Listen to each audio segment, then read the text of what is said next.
Hello and welcome to Palace Intrigue. I am your host, Mark Francis. Jon Oliver commented on the royal family on Last Week Tonight, saying, "In the UK, the argument was that in the wake of the Queen's death, it just wasn't the time for criticism of her or the monarchy in general. It would be impolite," Oliver explained. "But it's been 2 months since then, and Charles is king now. And while for many the charm of the Queen was in her longevity and her tendency towards silence, you never really knew what she thought about anything. Neither of those things are true about her son. He doesn't have the inscrutability of his mother or enjoy her level of public affection, and his ascent to the throne comes as the UK is facing a cost of living crisis. The job of the monarch," he explained, "is to be head of state, a symbolic position tasked with receiving incoming and outgoing ambassadors and heads of state, and to make state visits abroad. Think of the royals as Mickey and Minnie at Disneyland. They're not running the rides, but they're a mascot of the whole operation, and people kind of like having their pictures taken with them. But that comes at a price. The royal family's wealth, unlike their gene pool, is massive. The 2 duchies are exempt from corporation taxes, and Charles pays no inheritance tax. And when you factor all of that in, it sure starts to feel like they're costing a hell of a lot more than just £1 per person. They're like a human appendix. We've long evolved past needing them, and there's a compelling case for their surgical removal. I do get that people shouldn't be held personally responsible for whatever their ancestors did, but trying to talk about the British role in the slave trade without talking about the monarchy is sort of like trying to talk about Jeffrey Epstein without talking about the monarchy. They are inextricably linked, however uncomfortable they might find that fact." Oliver also reminded viewers of one of the most brutal atrocities carried out by the British, the crushing of the Mau Mau rebellion by the Kikuyu people of Kenya. The Kenya Human Rights Commission estimates that the British executed, tortured, or maimed 90,000 people during the crackdown and detained 160,000 in barbed wire camps. We don't know what the Queen knew. What she is briefed on is kept secret very conveniently, but we do know that what was done in her name by her government, if you're the symbol of a country, you represent what it does. You can't say you're just a symbol and bear no responsibility for how the institutions that you are the head of behave. You don't have to hate the royal family personally. I mean, Google Prince Philip racism or Prince Andrew everything and see where you land. But you don't have to hate them. You don't even have to think that the institution shouldn't exist. But it's going to continue to. It is fair to expect significantly more from them, because too often they hide behind the convenient shield of politeness and manners, which frequently demands the silence of anyone who might criticize them or what they stand for. Oliver wondered if the segment would air on British TV, specifically the weekly airing of Last Week Tonight on Sky TV, because if they do cut it out for being disrespectful, they should seriously think about why.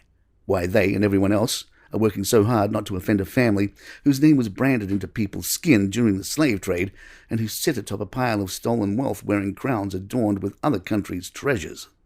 Palace Intrigue will be right back. Please check out our new podcast from our partners called War Queens. From the father-daughter team of Emily and John Jordan, each episode dives into the greatest women war leaders of all time, from Cleopatra to Margaret Thatcher. And this week, it's Elizabeth I. Check out War Queens wherever you get your favorite podcasts.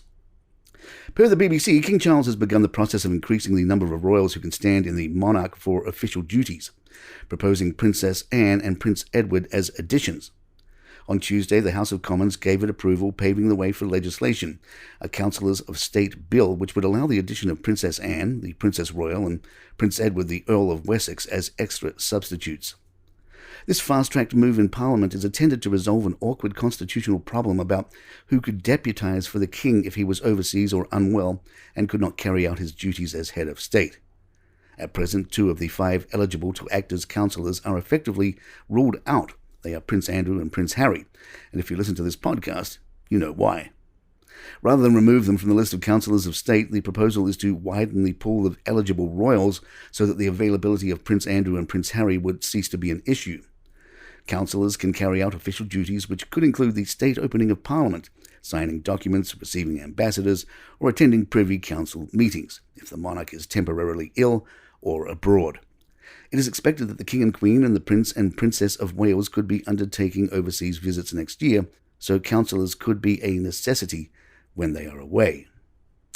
Per the New York Post, Dr. Jordan Peterson has hit back at Meghan Markle after she took a swipe at him in her podcast.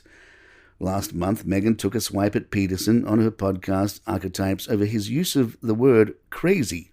Peterson has said, "I don't think that men can control crazy women."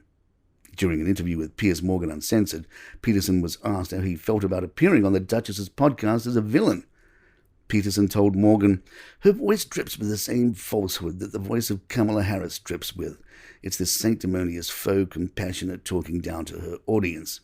Trying to be sure that we're all really on the same compassionate page here and we're all being victimized by terrible forces that are arrayed against us, and none of that's really fair. It just grates on me. And I do believe that it is the case that it's very difficult to control female antisocial behavior, often of the type that's been pilloried as hysterical, and I think there is no shortage of clinical evidence to support precisely that claim. It is very difficult for women to control female antisocial behavior, and females who are antisocial, that feminine pattern is reputation salvaging under the guise of compassionate care, and it's extraordinarily destructive, so I stand by my words." And there you have it. If you'd like to email us, our address is thepalaceintrigue@gmail.com. Please follow us on Spotify, iTunes, Google Podcasts, wherever you get your favorite shows. I'm Mark Francis. My thanks to John McDermott. This is Palace Intrigue. Good times.